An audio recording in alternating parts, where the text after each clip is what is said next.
បានទេមាសមេបងស្រឡាញ់មិនចោះចាញ់ទូអូនស្អប់ពេលបានចុះសំរងយើងក៏ចាប់ផ្ដើមយ៉ាប់ស្នេហ៍មានវិបត្តិដោយខែឆ្នាំខំស្វែងរកគ្រូទាយទុំនេះថាមិនល្អទោះប្រឹងបន្តក៏គ្មានន័យមានតែเพียงថាបាយតែពួកយើងបានសុំទោះខំទៅមុំក៏មិនបានតួខែឆ្នាំខុសគ្នាទើបម្ដាយអូនពងរត់ជួបហើយម្ដេចប្រត់យ៉ាងនេះតើកម្មយើងកម្មអ្វីបានជាមាននាងបំបែងឬគ្មានថ្ងៃស្អែកបានជួបឈឺព្រោះតែខែឆ្នាំចាំឲ្យកម្មបំបាយទូមានស្អែកក៏មិនបានខំបងហូរទាំងភ្នែកជ្រែកសួរដល់ไม่ឃ្លាសាំងមុនគង់គាសុំនាងជួយបើមានជាតិក្រោយពិតសូមកុំឲ្យឃ្លាតគ្នាកុំមានពៀដូចជាតិនេះ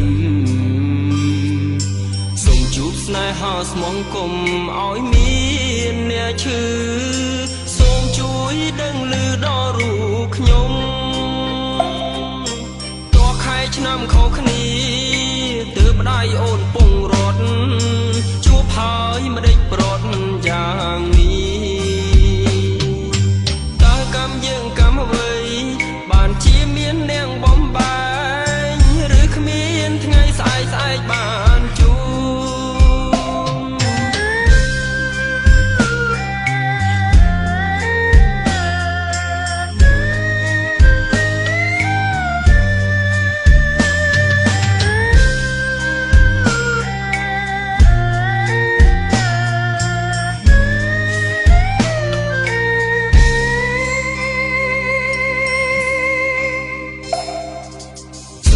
គ្នាបានទេមាសមេបងស្រឡាញ់មិនចោះចាញ់ទូអូនស្អប់ពេលបានចុះសំរងយើងក៏ចាប់ផ្ដើមយ៉ាប់ស្នេហ៍មានវិបត្តិដោយខែឆ្នាំខំស្វែងរកគ្រូទាយទុំនេះថាមិនល្អ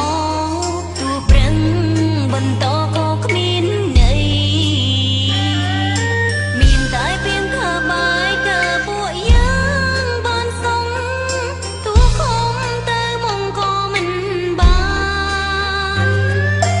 តួខែឆ្នាំខុសគ្នាទើបម្ដាយអូនពងរត់